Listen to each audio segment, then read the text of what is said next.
La economía en los medios de producción, primero sistemáticamente llevada a cabo en el sistema de fábricas y allí desde el mismo comienzo, coincidiendo con el despilfarro más temerario de la fuerza de trabajo y el robo de las condiciones normalmente requeridas para el trabajo. Esta economía ahora muestra su lado antagónico y asesino, cada vez más en una determinada rama de la industria. En esta sección, Marx examina los efectos que la maquinaria y la industria moderna tuvieron en otras industrias anteriores. Él señala que a medida que las industrias de pequeña escala luchan por competir contra las industrias de mayor escala y su base de maquinaria, tienden a emplear el trabajo no calificado más barato posible, que en ese momento eran mujeres y niños, a menudo en condiciones de trabajo terribles, y a extender la duración del día de trabajo durante el mayor tiempo posible, mientras imponen un trabajo más intenso a los trabajadores. Es solo cuando estos métodos alcanzan su límite máximo que las industrias de menor escala cambian para incorporar algunas de las tecnologías y maquinaria utilizadas en la producción a mayor escala. Sin embargo, cuando el trabajo se vuelve más barato, estos métodos suelen volver a utilizarse en estas industrias de pequeña escala. Es interesante notar que Marx destaca que estas prácticas eran muy comunes en las industrias de ropa de su tiempo, y todavía vemos exactamente los mismos métodos que se utilizan hoy en todo el mundo, en lo que ahora llamamos talleres clandestinos. La gran producción de plusvalía en estas ramas del trabajo y el progresivo abaratamiento de sus artículos se debieron y se deben principalmente a los salarios mínimos pagados, que apenas han bastado para una miserable existencia vegetal, y a la extensión de las horas de trabajo al máximo soportable por el organismo humano. Fue, de hecho, la baratura del sudor humano y la sangre humana, que fueron convertidas en mercancías, lo que permitió la expansión del mercado. Esto fue especialmente cierto en el mercado colonial de Inglaterra, donde, además, prevalecen los estados y hábitos ingleses. Por fin se alcanzó el punto crítico, la base del viejo método, la pura brutalidad en la explotación de los trabajadores, acompañada de una división del trabajo más o menos sistemática, ya no era suficiente para los mercados en expansión y para la competencia de los capitalistas que se extendía aún más rápidamente. La hora de la máquina había golpeado. Se puede hacer una observación interesante aquí con respecto a la producción y el mercado, o la oferta y la demanda. Típicamente lo que vemos en la economía burguesa, incluso hasta hoy, es que la demanda dicta la oferta. Sin embargo, lo que vemos aquí es lo opuesto. La demanda está siendo creada por la oferta. El motivo de producción del capitalismo es crear más y más plusvalía, que al abaratar la mercancía, conduce a un crecimiento en el mercado. Cuando el mercado ya no se puede llenar con los métodos de producción tradicionales y llega a sus límites, la maquinaria, sin embargo, rompe estas barreras, abaratando aún más los productos y ampliando el mercado nuevamente. Sin embargo, este es un tema que queda para el volumen 3 del Capital.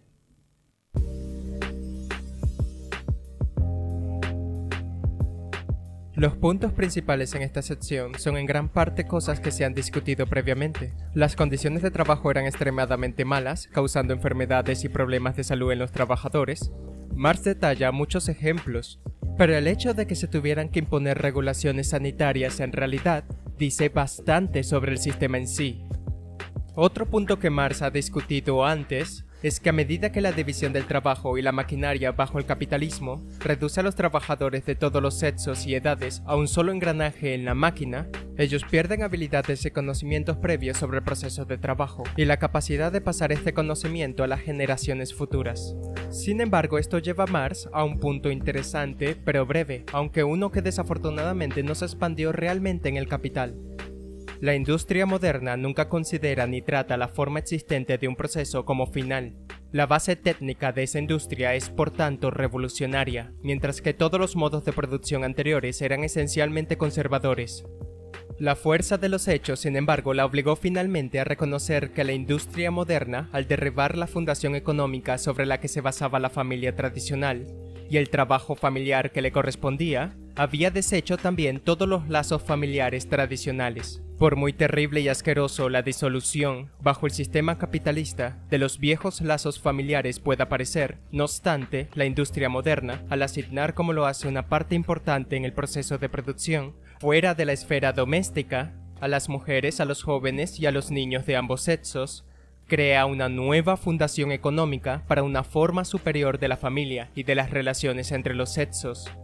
Es, por supuesto, tan absurdo sostener que la forma teutónica cristiana de la familia es absoluta y final, como aplicar ese carácter a las formas de la antigua Roma, la antigua Grecia o las orientales, que, además, tomadas juntas, forman una serie en el desarrollo histórico.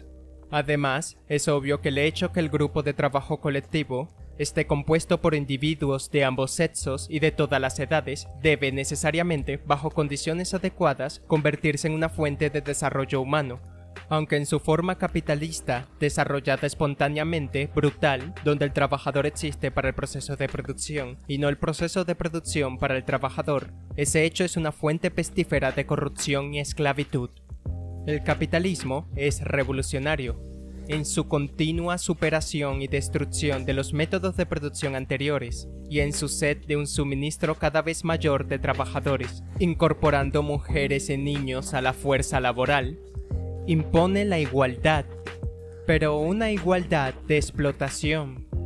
Al poner a todas las personas bajo su dominio y en la fuerza laboral, se abre paso y revoluciona las estructuras sociales tradicionales y los conceptos de la familia. Esto no quiere decir que el capitalismo sea liberador, todo lo contrario, pero podemos ver cómo a lo largo de la historia, incluso solo en nuestra historia más reciente, por ejemplo, desde la dinámica en constante cambio de mujeres y niños siendo empleados y luego retirados del trabajo asalariado a principios del siglo XX, al surgimiento de la familia nuclear en los años 50, a la reintegración de las mujeres en la fuerza laboral en la segunda mitad del siglo XX, y hoy con padres solteros y familias LGBTQ+, como la idea de la familia en sí misma es una construcción social estructurada en su relación hacia la producción.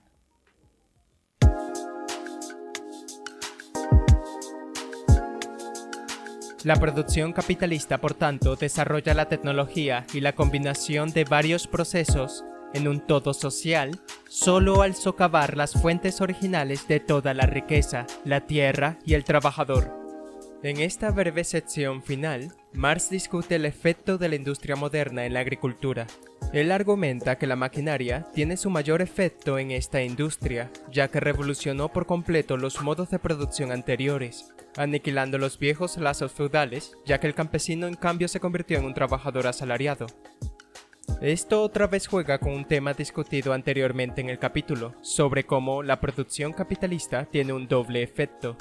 Concentra poblaciones en fábricas e industrias, en pueblos y ciudades urbanas, aumentando la importancia social de la ciudad, que luego concentra la fuerza motriz histórica de la sociedad, mientras al mismo tiempo perturba la interacción metabólica del hombre y la tierra, o el llano, impidiendo que los humanos regresen al suelo, nuestros propios medios para nuestra propia comida y ropa. Por esta acción destruye tanto la salud física del trabajador urbano como la vida intelectual del trabajador rural. Pero mientras trastorna estas condiciones creadas naturalmente para la supervivencia humana, el capital al mismo tiempo llama por su restauración, solo que ahora bajo el control de su propia producción capitalista.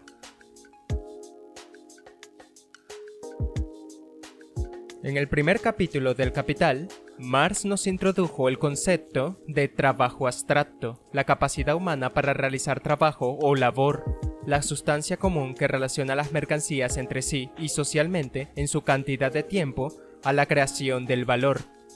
Si bien no es algo que Marx toque directamente aquí, pero tanto en este capítulo como en el anterior, casi podemos ver esta idea abstracta. A través de la cooperación y la división del trabajo, vimos cómo el capitalismo fragmentó continuamente el proceso de trabajo en trabajos o tareas cada vez más especializados y simplificados, que pueden ser realizados por cualquiera. Este trabajo no calificado, o la capacidad de cambiar simplemente de un trabajo a trabajo y ser moldeado de tarea a tarea, destaca el concepto de trabajo abstracto, o que la actividad física o el proceso de trabajo se vuelve casi secundario respecto a la disposición de las personas o su capacidad para trabajar.